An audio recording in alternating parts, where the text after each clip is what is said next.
Now, at least 39 out of the 58 senators elected across the various political parties in northern Nigeria have met to resolve that their region must produce the Senate President in the 10th National Assembly. A ranking senator from the Northwest revealed the information to this day on Monday in confidence. The source said the senators-elect maintained that the North deserved the number 3 position in the country because the region delivered the highest number of votes for the president-elect, Asiwaju Bola Tinubu, in the February 25th election. Now, according to him, his colleagues also agreed to hold an expanded meeting that would involve all the 58 elected senators, I should say, from the 3 geopolitical zones of Nigeria in the second week of May. Joining us to discuss the resolution by the Northern Senators-elect to produce the Senate President is Arise analyst Mr. Dayo Sobowale. Good afternoon, Mr. Sobowale. Pleasure to have you. Pleasure to be here. So let's begin. Now, when I looked at this article, basically, this that was given, in confidence, this disclosure, one of the things that struck me was the fact that what was emphasized is that the North deserves to produce a Senate President based on the fact that they delivered the most votes to the President-elect. Should that be the basis as opposed to what is most imperative for national unity? Is that a solid point when you compare that to what might be in the national interest? That is, to me, it's no big deal. It's wishful thinking on their part. And like I've always said, they are like the proverbial ostrich with his head buried in the sand. The political equation has changed since the Muslim ticket. The Muslim ticket was brought in by the APC. There's a fella song, when trouble sleep, younger go wake up. That is my own attitude to this issue. The Muslim ticket has brought change to Nigeria's politics and has altered our political equation and calculations in terms of geography, in terms of politics, in terms of religion. And you see, in change management is an oxymoron, because you can't manage change.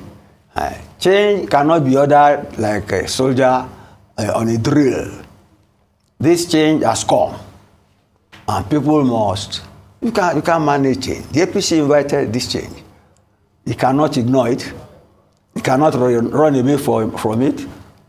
If it wants, you can fight it, it will see the consequence. These senators, as far as I'm concerned, are living in the past. Are living in the past. If we had the normal situation of power sharing between North and South, between Christians and this will not arise. So they are like a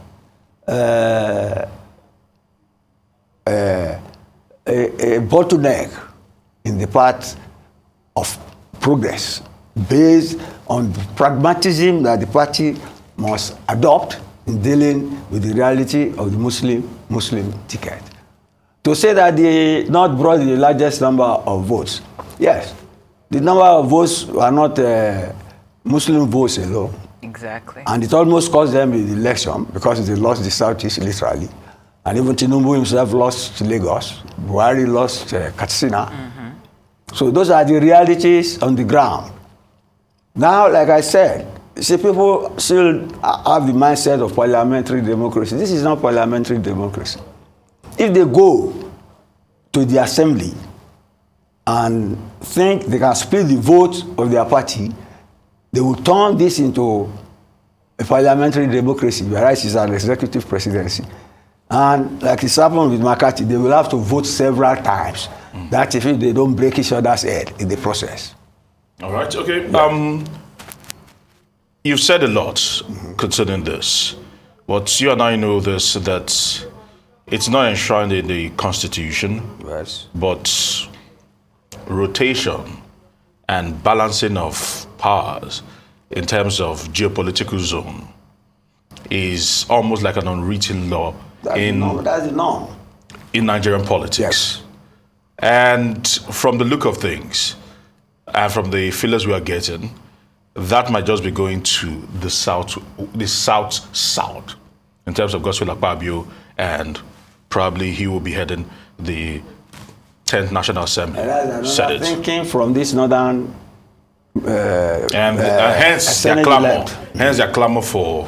No, they want to stall all these other ones you are talking about. Yes. Because what I've heard, what I've seen, is that the governors forum, the APC, don't want a consensus candidate. Okay.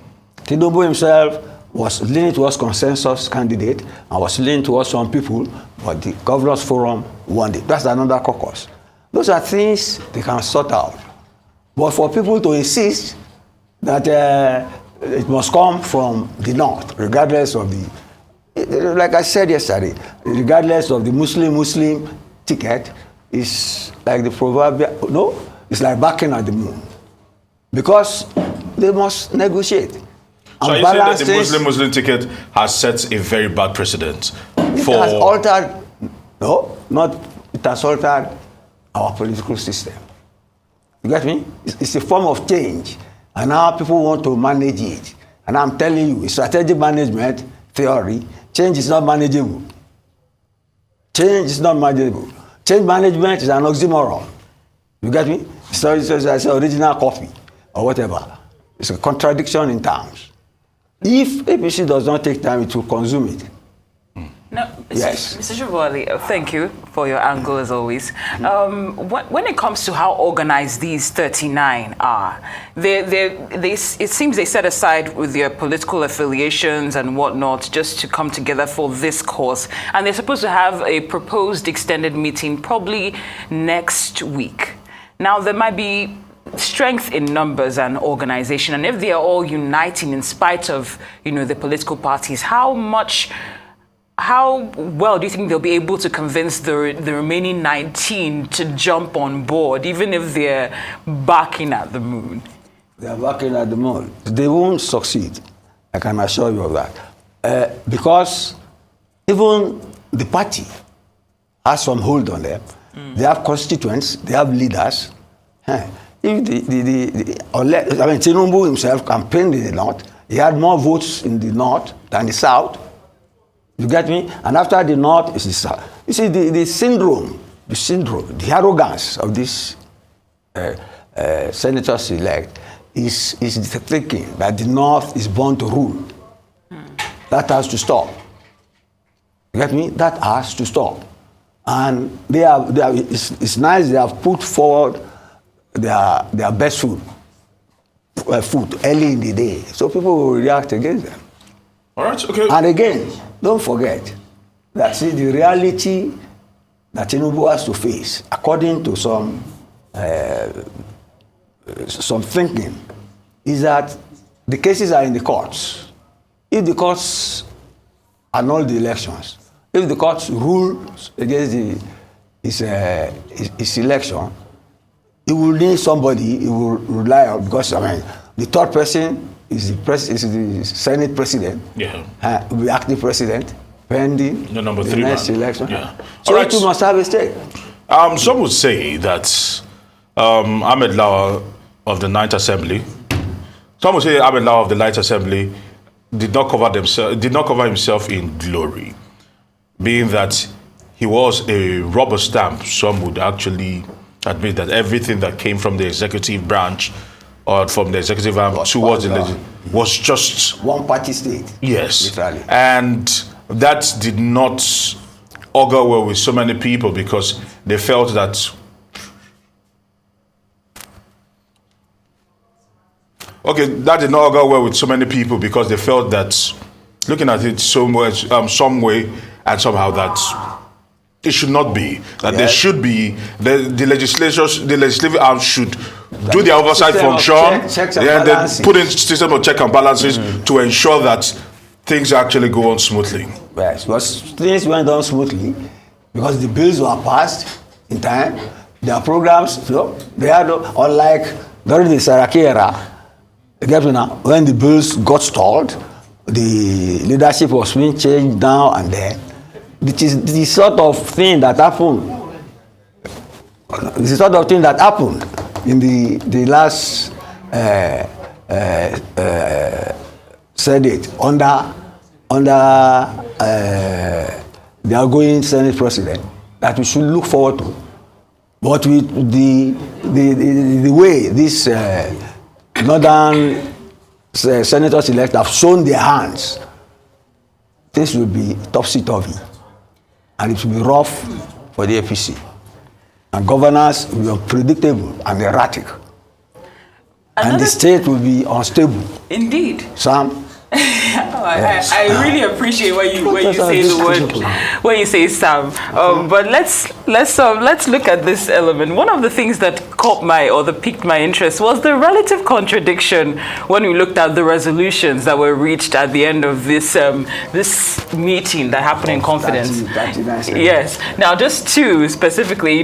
First one said the senators all agreed to work together irrespective of party, religion, or zonal affiliations in the clamor for effective leadership in the Senate of the Federal Republic of Nigeria. Then the other said that the senators-elect have all agreed that the president of the Senate shall emerge from the northern part of the country. That just seemed a bit... The arrogance of power with the northern elite, that the northerner is born to rule.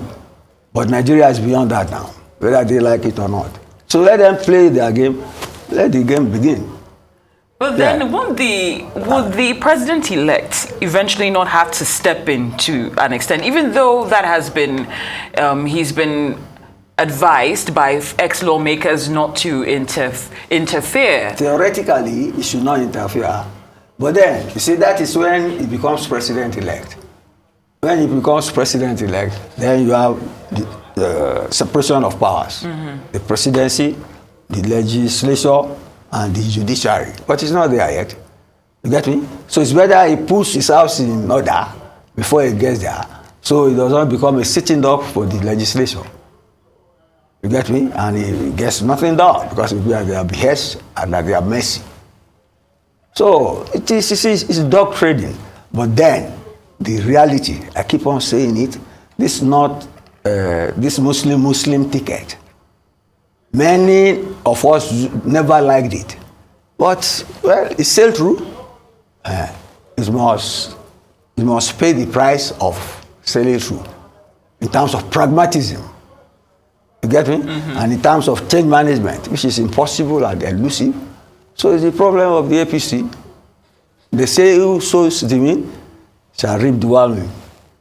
Now, separately, I know this is not necessarily the topic, but I do want to hear your take on this. The deputy governorship candidate of the Labour Party in Lagos State, that is Princess Abiodun Oyefusi, has called for the zoning of the Senate presidency and speakership to women. How realistic do you think this would be? Well, it is his thinking, but it's extremely laughable. If there is no woman there, we'll just go and call the woman from the matrimonial house to come and be Senate president or what? Look, it's the trend. This equality, femininity. That was what started. You see, even in the US now, it has gone to the extreme. Now, a person can declare his or her sex, and you have in women's sports, men with thick neck, like my own, are competing with small girls. I think there's a senator from Abuja. I know there are women. Yes, there are more women. Ajuda. But they have not said they wanted to do this. No, but in the principle look, we have not settled the religious balancing. We are bringing in sexual. Yes, because I felt that this woman had a golden opportunity, which did not ultimately materialize. Patricia Ete, yes, back in the day. Yes, but it might have been in the lower house. As a yardstick, maybe you can say Islam. You can say, I'm not a misogynist. I didn't suggest that, but we need to go now. As a yardstick, you see that maybe women are not cut out for that. No, rather probably maybe we would say that men tend to look at this 30% affirmation when it is very convenient. That when the men have... Thank you very much, gentlemen. But right now we need to go. Thank you so much, Mr. Dayo Sobowale, Arise News Analyst. We appreciate your time.